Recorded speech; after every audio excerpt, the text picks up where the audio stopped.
Good afternoon, everyone, and welcome to today's webinar, the last webinar before the summer break. So this is particularly exciting. This is today, of course, is Lombardy, Brescia, a city break between Brescia and Lake Garda. This is, of course, organized once again by the Italian National Tourism Board of US and Canada. Thank once again to all the people, the attendees that you're taking your time off from your busy day to listen once again to a beautiful webinar on Italy, specific on the beautiful region of Lombardy.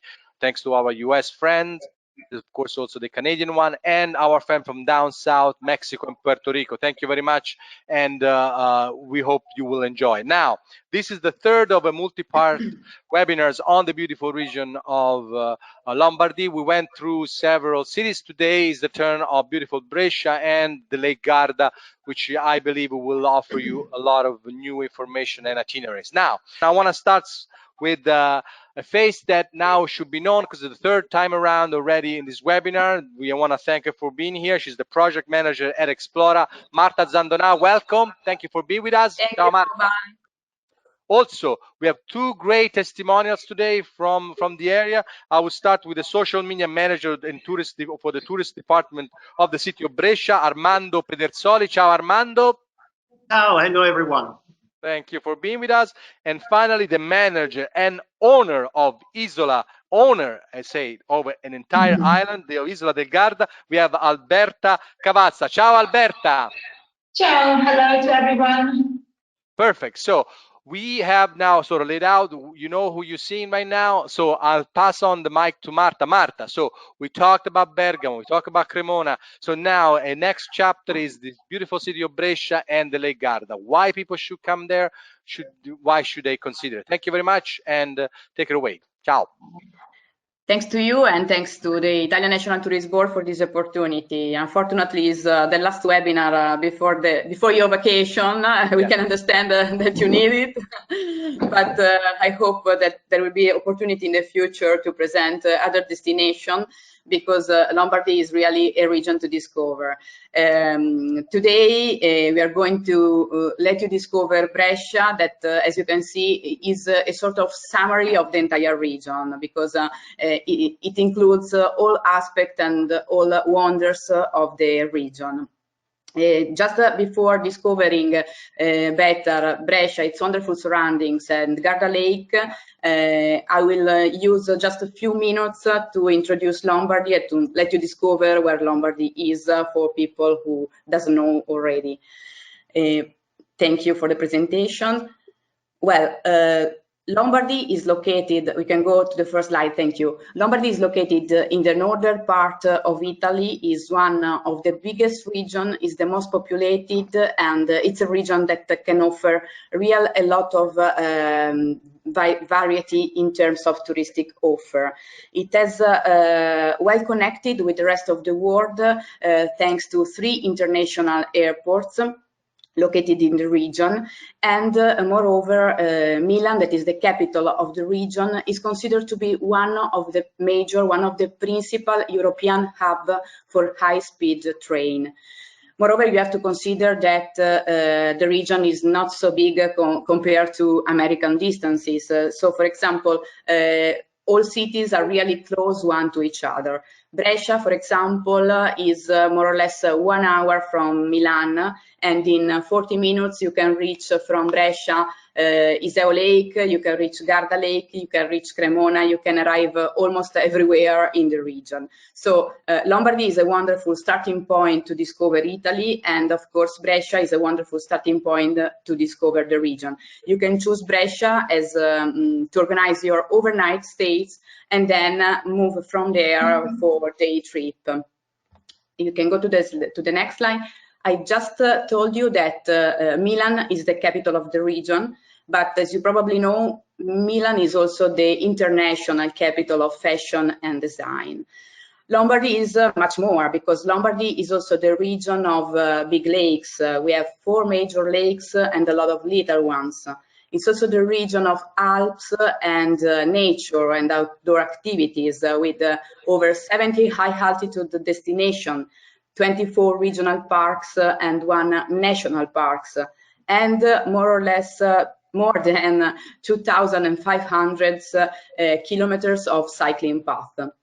But it is also the region of relax and good food, with 13 thermal spa, 12 roads of wine and flavors.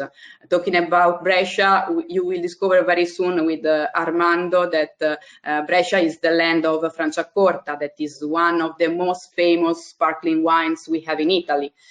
And last but not least, Lombardy is the region of arts and culture, with 12 cities of arts, 10 UNESCO heritage sites, and one intangible heritage. Now I think that the best way to discover the land is to have the chance to talk with people that live the city and know the city very, very well. But before doing that, and before pass the word to the testimonial, I will let you see a video. Perfect. Cool. Let's watch the video.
All right.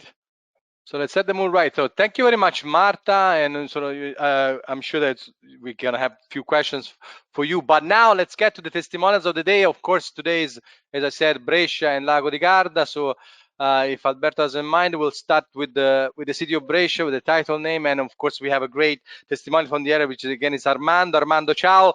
So Armando, for his beautiful room with statue and books, tells us everything that we should know about this beautiful city. It looks like you've done a lot of studies, so you probably know a lot about it. So I'm gonna shut up and I'm gonna let you talk. So tell us why Brescia is so significant, and we definitely have to make part of our next visit to Italy. Thank you for the perfect introduction, but those books are not real. I mean, they're absolutely of course. So pretend. Okay, now, hello everybody. I'm welcoming you in Brescia from my home, because our offices in this moment are closed because it's too late in Brescia. It's 6:30, around 70, and my office lies inside the Santa Giulia Museum, one of the beautiful spaces in Brescia, and so obviously they are alarmed now. So I decided to transfer myself into my home, and this is where I'm welcoming you. So, well, if we talk about an Italian city, you probably will expect history, art and food, and we no exception. This is exactly what I'm going to tell you. So, but how is Brescia different from other Italian cities? Brescia offers an incredible culture and artistic journey. The Santa Giulia Museum complex, just to mention the most famous, is a UNESCO heritage site. In a treasure chest of just around 200,000 inhabitants at a 35-minute train distance from Milan. It's a perfect destination in the name of under-tourism, that's to say, searching for those people searching for Italian cities capable of unveiling treasures of extraordinary beauty and importance, but overlooked by the tourist crowds immersed in the usual tours. The easiest way to discover Brescia is to have a walk through its squares, because the urban development in this city has preserved the architectural representation of its centers of power in its beautiful square. So, Francesco, if I can have for just a moment the control of the screen, I'd like to share some pics. Perfect. Thank you very much indeed. So, I'd suggest to start our ideal stroll with Piazza del Foro, the Roman Forum Square, the very heart of the city, where you can see the majestic Capitolium, so the place you're looking at now, the temple erected at the behest of Emperor Vespasian in AD 73. Nice. Inside the temple, okay, sorry, just a moment. Yeah. So this is better, I think. Yeah. Okay. Inside the temple, you can visit 3 cells dedicated to the cult of Jupiter, Juno, and Minerva, so the most important deities of the time, with the original mosaics and statues that are still there. Then, in the lower part, that is to say, underneath this temple, another surprise, a Republican sanctuary from an earlier period, 1st century BC. Wow. 4 halls with 3 naves and a precious pictorial cycle unique in northern Italy. On the right side of this area, we have the Roman theatre of Augustan origin with its hemicycle lying on the slope of the hill behind, which at the time seems to have been able to accommodate several thousand spectators. All this is told by excellent guides, of course, but is also revealed by art glass, special glasses that reconstruct the wonders of ancient Brescia through augmented reality. Cool. Just a few steps and you enter another dimension, that of the Longobards. A Nordic population arrived around here from Scandinavia in the 6th century AD in search of a more stable settlement, which then found the ideal area where the Roman Forum had once stood. A first cloister, then a second, and a third, making up the great Benedictine and feminine monastery. And that's already Santa Giulia Museum, a UNESCO World Heritage Site, with its close sequence of sections that accompany visitors from prehistory to the Venetian age. Consider that this is the view from my office. So the view I see every day. I'm a spoiled child, as you can understand. Oh my Lord. Exactly, that's right. That's the right expression. Amazing. So, this is the heart of the Longobard city. The monastery was built at the behest of the last Longobard king, Desiderius, and his wife Anza, and the museum covers an exhibition area of 14,000 square meters. It's enormous, with more than 11,000 art objects on display. Oh, wow. It all makes you want to stay here for hours, of course, where it is not for the other squares waiting for you outside, reclaiming your attention. Sure. It is well known that the best thoughts come while walking, and if Via Musei is a catwalk that opens the mind, so it is also the road towards the other 3 squares that are the core of the city center. Let's start with Piazza. I'm sorry, this is another pic of the inside of Santa Giulia. Imagine so this is inside that cloister. Where is it? Inside the church? Where is it? You just saw one of the 3 cloisters, right? Gotcha. The oldest one, but there are 2 other ones. And the cloisters are surrounded by 3 different churches. And this is one of the churches. This was one of the private churches dedicated only to the cult for the nuns. So it was a secluded space, but look how rich it was. Yeah, very beautiful. Okay, very beautiful. Let's start with our squares. Piazza Paolo VI, I will say. Piazza Paolo VI is dedicated to Pope Paul VI, born in Brescia, and is our medieval square with the closely spaced Duomo Vecchio, this one here, and Duomo Nuovo, the old and the new cathedral, kind of consulting each other, as you can see, but sharing the space together with bars and small restaurants, where to have a break and taste a pirlo, the aperitif from Brescia based on still white wine, Campari and soda. A perfect break for our visit. Then we can go on to Piazza della Loggia, with its stylistic coherence between Renaissance design and Venetian declination.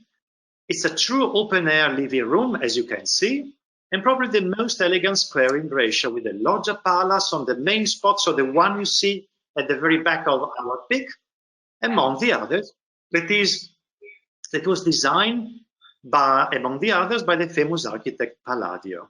And then I suggest you to continue to Piazza della Vittoria. So just a second, go back for a second. Yes. So the building that I see straight ahead, that's designed by Palladio. This one here, the one I see here, that's a Palladio building. Okay, it does look like it's a one. Palladio Okay, building. If you have already visited our cities, for instance, in Veneto, like Padua or Vicenza, or Venezia itself, of course, you can recognize the style. Well, what is inside there? I see there are flags. What is inside that building? It's the official site for our Lord Mayor. So the two councils, the city council, yes, got finds this the official site for our. It's a very precious site. Yeah. Can you visit it inside? Is it Can you visit it? Yes, of course. It's open to the public. Absolutely open to the public every day except Sunday. I'm sorry, because those offices are closed on Sunday. But from Monday to Saturday is absolutely open to the public. Perfect. Awesome. Thank you. Sorry. Beautiful. No problem at all. Piazza della Vittoria was saying. So, as you can see, it's in a strict rationalist style that today, after having been saved from being a huge parking lot, looks like a cozy living room. It is to say, just a few steps from the most glamorous shopping streets that are all around this square. But for art and history lovers, I suggest to visit two other venues in the city center. Is to say, the former is our castle, overlooking the hill, because we have a hill right in the middle of the city center. And the castle shows thematic museums of rare richness and a park, as you can see, that looks like a terrace over the city. So during the night, if you want to have a nice aperitif and having a wonderful view on the center that you find below, it's an excellent spot. I want to ask you one second, Armando. Yes, is it from the castle? Is it possible to see the lake, or the lake is too far away from Brescia to see? No, that's right. You can't see Lake Iseo, but if you look to the east and the sky is clear, you can see the peninsula of Sirmione. So right the middle beginning of the Lake Gard. Fantastic. It is a spectacular view. Yeah, I would say so. The Apennines down south, and on the north side you can see the Pre-Alps and the Alps.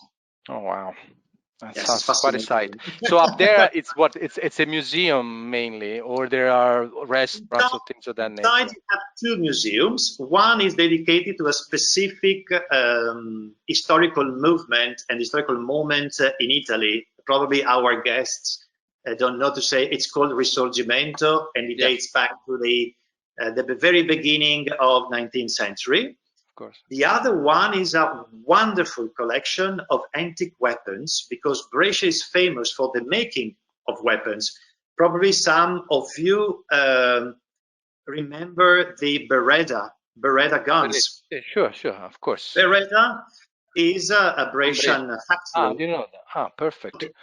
In this case, we are not talking about contemporary and modern weapons, but we are talking about antique weapons. So usually produced between the 13th and the 16th century. So they are real jewels with engravings in gold and silver. Consider that. Sure, of course.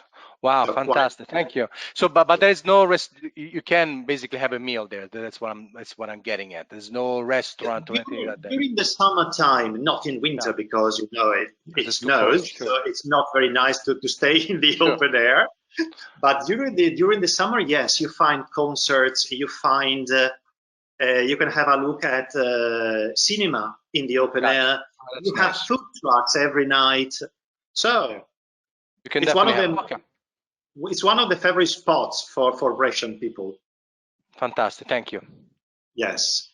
And then I was saying, for the art lovers, the former site I suggest is the visit of the castle. The latter is the Tosio Martinengo Art Gallery, a must-see place that has recently become the new center of gravity in town, with some marvelous collections and the sequence of rooms. This is one of the rooms you can see, where Raphael's works stand alongside those of artists from Brescia, such as Moretto and Romanino. Those are, for instance, our paintings by Romanino. So, all right, I can leave the control of the screen, so Sure. we can see one another. Yep, absolutely. I can see you. I always been seeing you, by the way. Yeah, I was seeing the screen and you, just so you know. I would Thank never you.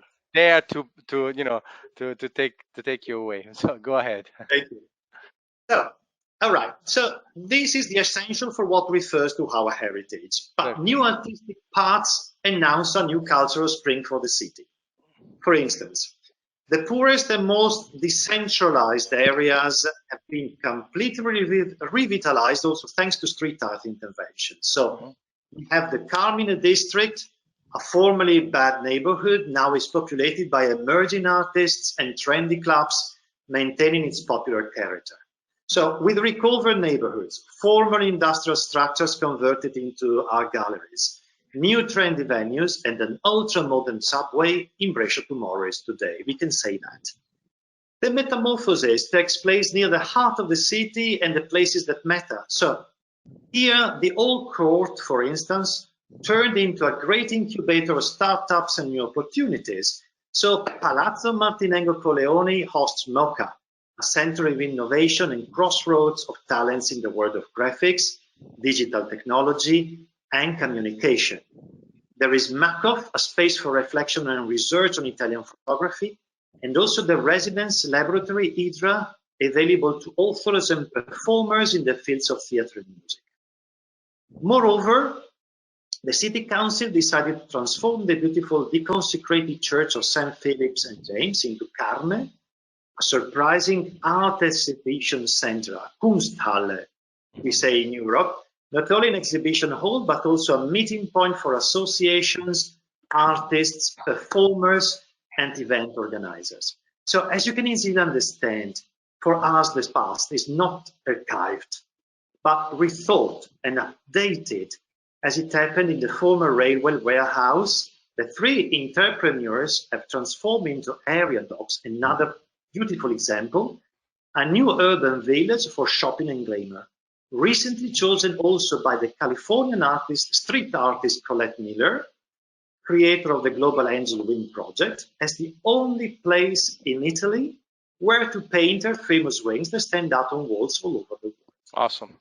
Awesome. Now, and Armando, if I may interject, because I think this is a very important characteristic. You said it from the very beginning that, of course, Brescia, like so many other Italian city, has its enormous baggage of history and beautiful sort of architecture and all that. But I think that it's quite unique, especially for, let me sort of pass that sort of the provincial town, so a town that it has some international feel to it, but again, doesn't rise to the level of Milano or sort of city of that level, but it does have the sort of this art scene, and moreover, this sort of more than art scene is that this vitality that is connected to everything 21st century, including a street art, as you mentioned, or moreover, even like you were saying, the basically refurbishing of the rundown and industrial spaces, which is something that you would expect to find in New York or even Milano for that matter. So I think that's really what could be very interesting. And I'm now speaking to the attendees, for the travel agent and the writers, to really take a second look to a city like Brescia, because it will be surprising, because on top of the beautiful things that we have seen, that, let's face it, Italy is rich of, it attached sort of the cultural life that will attest to the fact that people who live there are very vibrant. And you mentioned that there is a guy from California coming in. So the question for you, does Brescia, because all of this, attract a lot of international artists, or still is pretty much sort of an evolution of the artists from the area of Brescia, would you say? Okay, so you said vibrant. That's absolutely the perfect adjective to describe the scene. So we've got a vibrant atmosphere that obviously attracted many students from Italy, so from other cities, but also from abroad, because we have several universities in the city center. And that was one of the solutions applied from the city, by the city council to reinvigorate, to give a new power and renovate the city center. But coming to your question, there are not only Italian authors or Italian artists. For instance, that's the case of a very special spot called Residenza Monti. Residenza means residence, okay? The young Edoardo Monti, the owner of this palace, imagine dating back to the 13th century in the city center, who worked for, I think, 5 or 6 years for Stella McCartney in New York for communication, okay, decided to come back to Italy, to its native town, and to open a foundation for the young artists worth a strong push to enter the art market, and open his residence to 6 artists every 2 months. So every 2 months there are people coming from Indonesia, China, the US, or South Africa to Brescia. They stay here for a couple of months. They produce their art, inspired also by our heritage. Of course. They get in touch with what we have to offer, and they open this scene. They open this space also to the private art collectors. So there's a mutual speech. There's a mutual dialogue between international artists and Italian artists. Fantastic, fantastic, absolutely. No, I think this is honestly, and I'm putting a little bit the accent on this because this is, of course, one of the things that sometimes sets some city apart. For example, I come from Florence, and Florence, for the better or worse, still leaves off a lot of this very heavy tradition, and it does have some scene, but it doesn't have this vibrant sort of new for a lot of reasons. And that's one of those things that it's fine, but I think it's exciting to actually step in a city where you see stuff happening. That's one of the, let's face it, one of the things that is attract people the most to New York City, for example. Oh, you feel you are in the middle of something, and so being able to go in a place like Brescia and having that kind of feel must be exciting. If I can add just one more thing, consider that Brescia is only, I said, has only 200,000 inhabitants. It's a very small city, but it's the second city after Milan inside Lombardy for the number of inhabitants. But the most famous economic newspaper, to say Sole 24 Ore in Italy, highlighted that Brescia offers the most important site for events in Lombardy, second only to Milan. To say, for number of shows, for theatre pieces, for contemporary dance, for venues, for exhibitions, for what happens every day. So not only during summertime, of course, when everything is open, but also during, I mean, in the low season, from November to March, we've got every day a lot of events taking place in Brescia. Because I should be more humble to say that. No, but this is about creating. Honestly, we are not trying to really. You want to create like a faithful picture of the city. Go ahead. So there's heavy money, and because of that, we can invest also on. Of course. Perfect. So please go ahead, because I want to take too much of your time. Now I will eventually go back and ask you more questions because I think it's interesting. Most of our guests. Yes. Go ahead. These are some examples of the desire for experimentation that seems to be everywhere in Brescia. And this is also part of the City Council's project for the year 2023. When Brescia and Bergamo will be together the Italian capital of culture, that is to promote an ethical and cultured tourism that is not content with just visiting and contemplating museums and palaces, but asks for suggestions and special stories to collect, listen to, and take away. Perfect. Because after all, as at the end of every great journey, what counts is not the suitcase you had on your departure, but the one you carry on your way back. That's nice And touch right there. deep philosophy, I know. That's a nice touch right there. So I will now, make a plate. I will make a pillow. I embroider a pillow with that in my. right. It's not a suitcase. Marta and Alberta, I take a send you note. one. I do That's it what my own it hand and is. send you one. Not a suitcase. Okay. Okay. If that's right for you, there's a very short video that could, Sure. in some way, summarize Perfect. what I told Thank you. you. Let's take a look at the video. Thank you, Armando.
All right. So yes, I think we saw a lot of this picture, but and I think that's what you're living right now. We saw one, the most unusual one. It is the vineyard. Not because I drink wine, but I think it's the most unusual You sight to should. see in a city. Just please explain why there's a vineyard amongst churches and squares and people smiling. Why there's a vineyard there?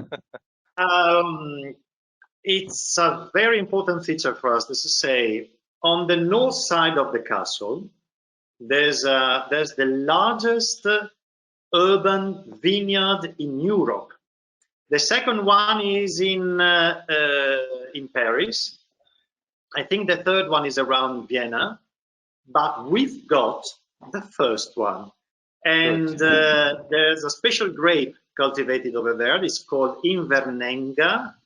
The name refers to inverno. Inverno in Italian means winter. In English, sorry, it means winter, because you leave grapes on the vines till late November, beginning of December. So the quantity of sugar inside the raisins, inside the grapes, is particularly high. And the white wine you get is absolutely perfect for desserts. Perfect. So good.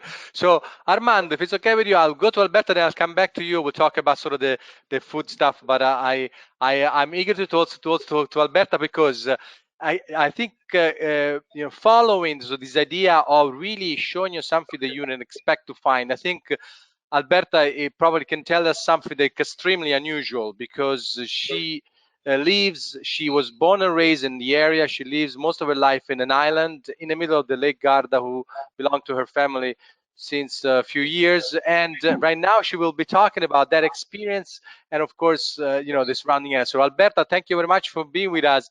We're very eager to learn from you what it means to live on a little island on the middle of the lake with your brothers and sisters and your family, and not kill them, because that's what happened with my family. It would be a surviving match at the end. Only one would stand at the end. So thank you very much, Alberto, and welcome. Thank you, and thank you for the invitation. I'm really honored to be here with you this evening. Yeah, well, I'm really lucky. I mean, I've been brought up in the most beautiful place in the world, which is this island known as Isola del Garda, but many people that live on the lake know it mostly as Isola Borghese Cavata, which is our family name. And it has a wonderful history. So it was actually lived by the Romans, used as a hunting area by them, lived by the Lombards, mostly used as a prison by them, so not as a paradise that I'll show you later on. And after that period, the island was lived by the friars of Santino Calderona for quite a long time. So they stayed there for about 120 years. But at the same time, local thieves, the pirates of the lake, started occupying the lower parts of the island. So the friars obviously started being a bit afraid of these guys and never came to the island again. So what we know is that later on, a man called Giovino from Manerba, Manerba is a little village nearby, so about 1.5 kilometers away from the island, had the property. And in 1221, St. Francis from Assisi, coming back from Dalmatia, stopped in Gargnano, which is another small village on the north part of our lake. And in that occasion, he stayed on the island for 3-4 days, not more. So he founded a little hermitage right there, where there were about 3-4 friars, not more. And the Franciscans actually stayed for a very long time, many centuries, right up until 1797.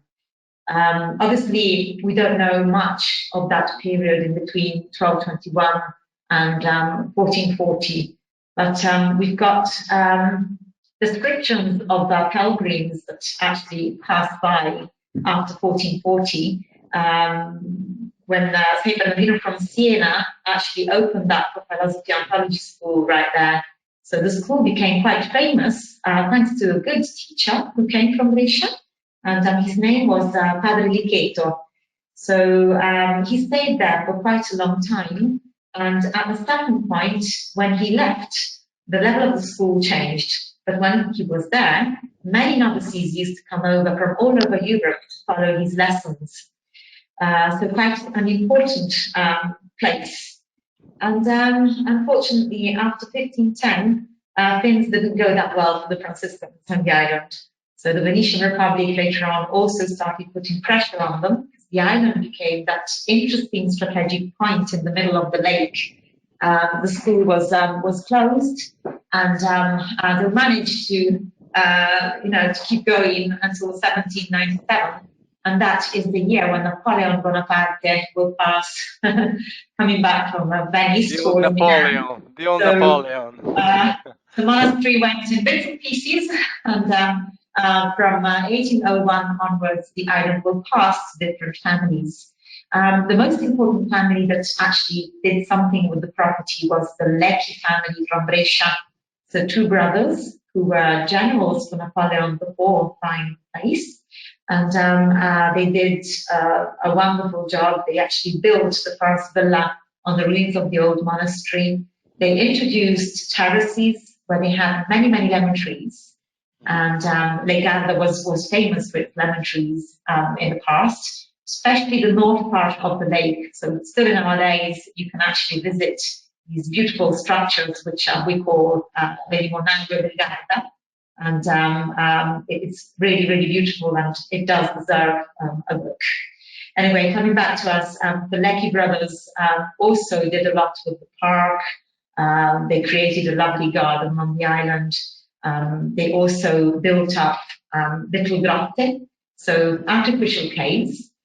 And sadly, they had really bad luck in 1860 when the island was confiscated by the Italian state in a way. So 1860 is the year when the Third War of Independence starts, and the island was again in a very useful strategic position in the lake, so very close to the Austrian border. And at that stage, the island was actually used as a military fort for 6 years until 1866. In 1869, it will be sold on auction nearby in a small village called Salon, and it will belong to the Scotti family from Bergamo for 6 months. After which, the Scotti family will sell it to my great-great-grandparents, Duke de Ferrari, who came from Genova, from Liguria, and his wife, Maria Anielkova, who had Russian origins. Well, she had most of the ideas for the beautiful neo-Gothic Venetian-style villa, while he had most of the ideas for the park. Well, he was the head of Bank of Sicily and all the import-export of general sport. So that's where the main income to create such a villa came from. Wow. Well, I would ask you kindly maybe to have the video right now so that everybody can maybe see what we're talking about. Absolutely. Let's take a look at the video. I'm dying to see it. Thank you very much, Alberta. You're welcome.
this place cannot be real. You are kidding me.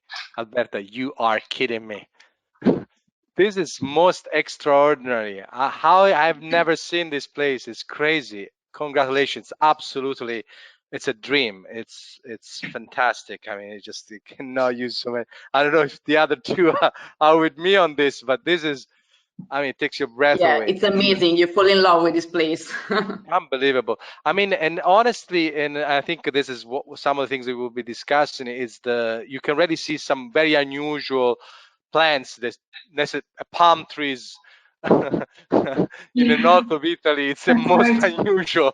So tell us more about that. I mean, again, congratulations, and I'm pretty envious now on the way you grow up because it doesn't look quite the place that me or Armando, Marta grown up with. But once again, beautiful, congratulations. But just tell us more about what can I do there, in terms of Sure. logistics, and moreover, why does it look like that? Beside, of course, the building, but the nature around, why it's so Yeah. lush and diverse, I So would say.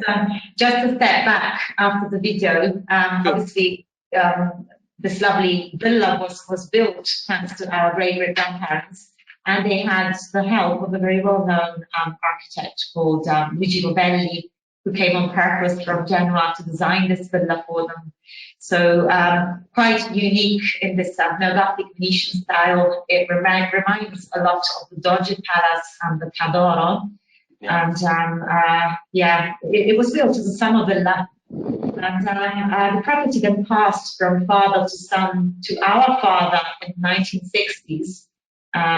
But before, obviously, he had the property. The gardens were obviously designed by somebody. So a good part of the park, the English park, and the terraces you've seen with palm trees and the formal Italian gardens were designed by the same architect who was a great landscaper. Yeah, so most of the gardens are still the original ones of the first 1900s. One part of the garden instead has changed in the last years. But obviously, the island has a great microclimate. Lake Gard has a great microclimate. And we never go below 0 degrees in wintertime, especially on the south side of the property. And that's where the Franciscans also had all their vegetable gardens in the past. So, I think we could really try anything there and it would work. Yeah. Gotcha. That's very, very unusual. Let me ask you quickly, and then you can go on. But when you were showing sort of the view from the island, you can see the closest point to the mainland. What town is that? Is that Salò? When there's the long shot, you can see it. What's the closest point I can see that it's from the island? No. Yeah, it's San Felice del Benaco, a long name. That's the name of our village, and it's part of the Valtenesi area, the Tennessee Valley, and it's one of the most beautiful parts of Lake Garda, really, very, very green. People still produce lovely wines up on the hills nearby, and many people still produce olive oil as well. Oh, wow. So we've got on our side of the lake, in between, let's say, Salò and Zinzano, we have a type of tourism that loves nature and a lot of family tourism as well. Yeah. Oh, perfect. Okay, so please go ahead with the presentation. I didn't want to interrupt. So, as we said, my father inherited the property in 1969 by his mother, but he was already living the island since 1965 with his wife, my mother, Charlotte Chaplin Talbot, who has British origins.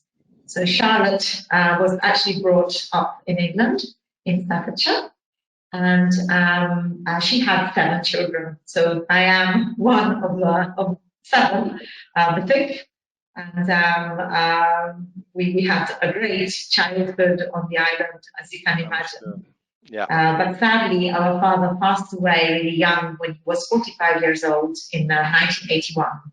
Oh. So his decision was to leave the property undivided to the 7 children. And when you say, that view you've seen, the island and the peninsula and all that lovely green land, that still belongs to the family. And we still all work together in our days. So we do get on pretty well, which is unusual in such a big family. Very unusual, very unusual.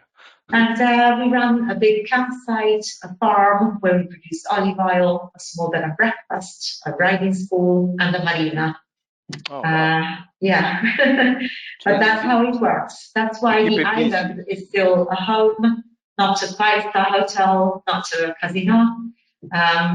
The great thing is that the island is still lived by a family, still loved by a family. So our mother also still takes care of the beautiful English garden that she created in the last 20 years. But she also runs a little pony club. So the riding school is only for kids. Yeah. And she loves children. She's now in her 80s. But fantastic. A great woman who managed to transmit to her 7 children, obviously the right values.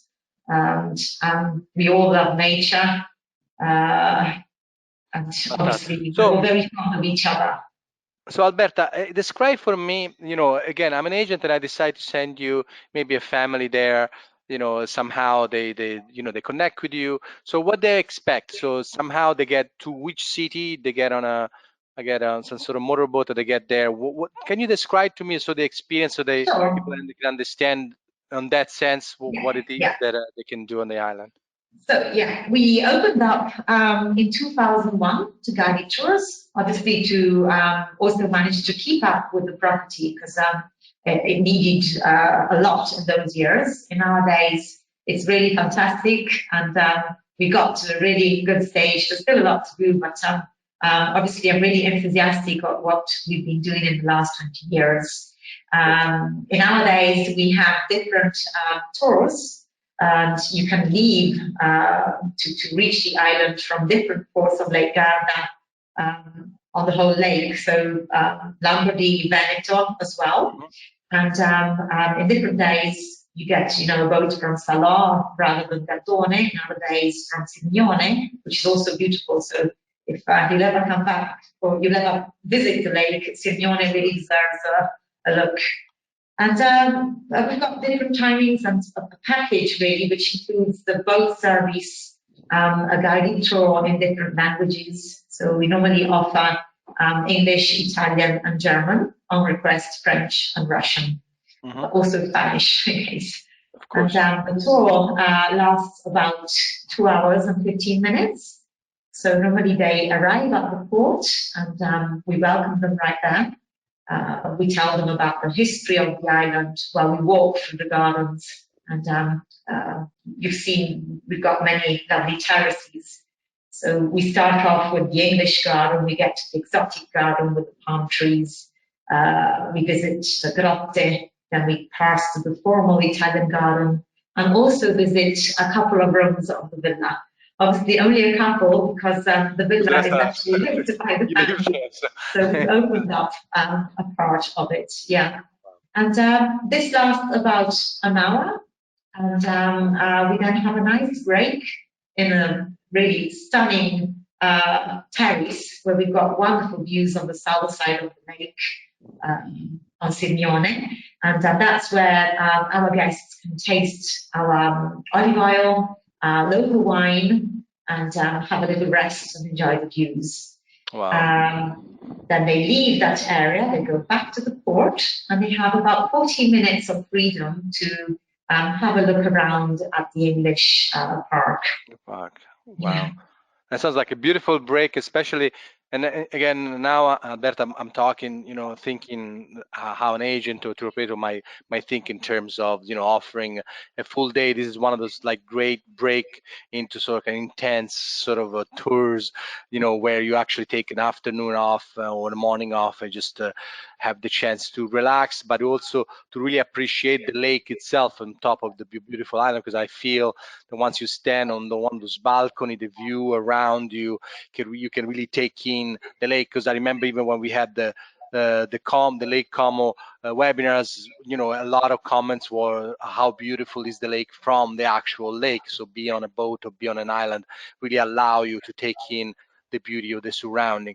Now, this is of course for the casual tourists that come in and sort of have that experience. But of course, I ask you a question that I think I already know the answer. Can you have event on the beautiful island? Can you organize events and things of that nature? Yeah, we started running events from 2004 onwards.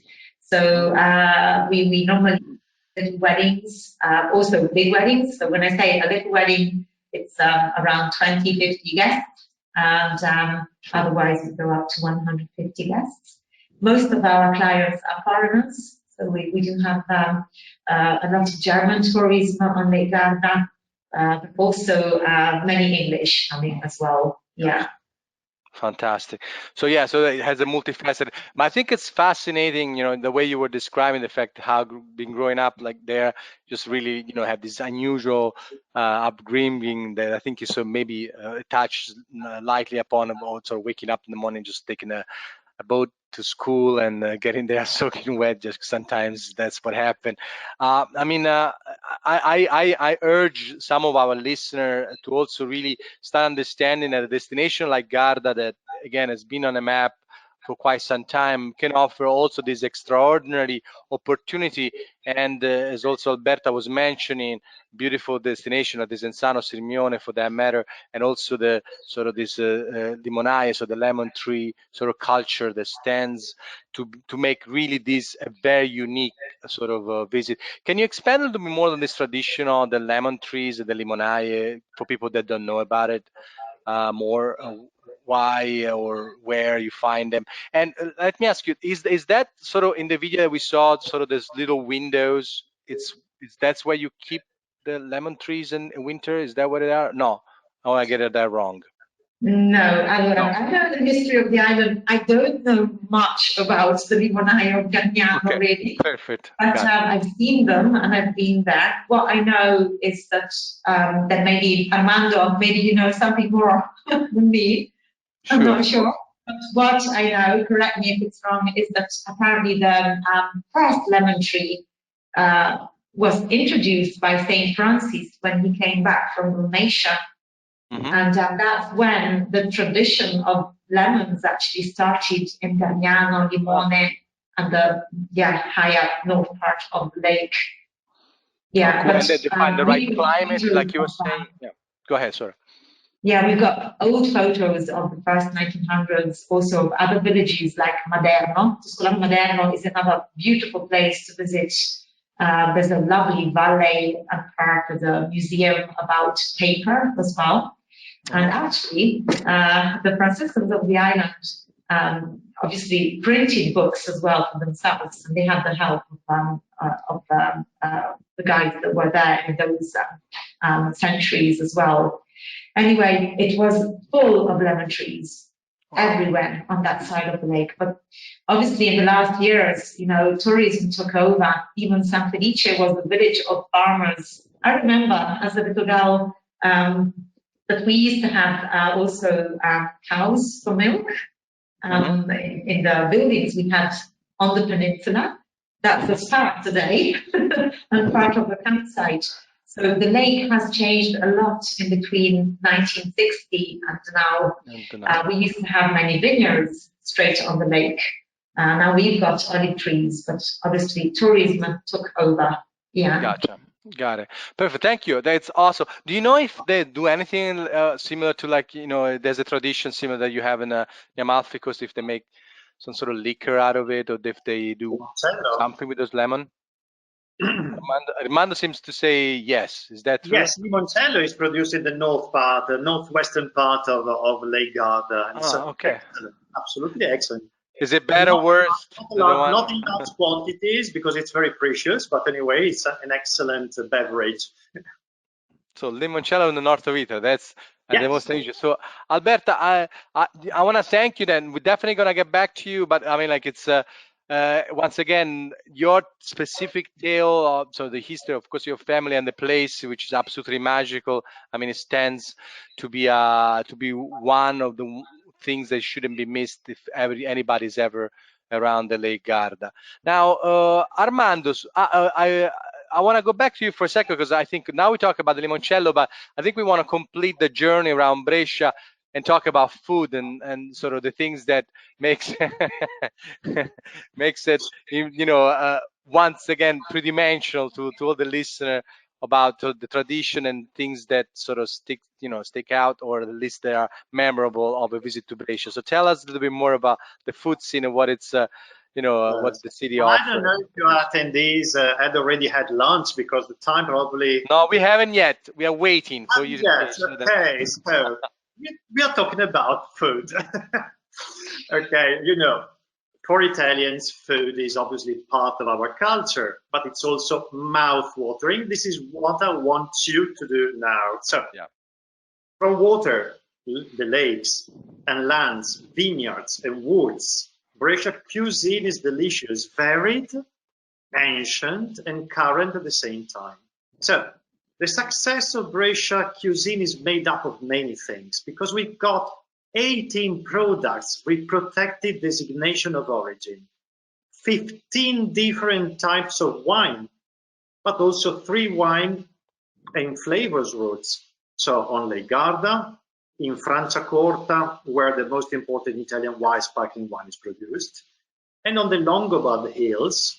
And in 2019, as many as 13 Michelin stars rained down here, which is an important record.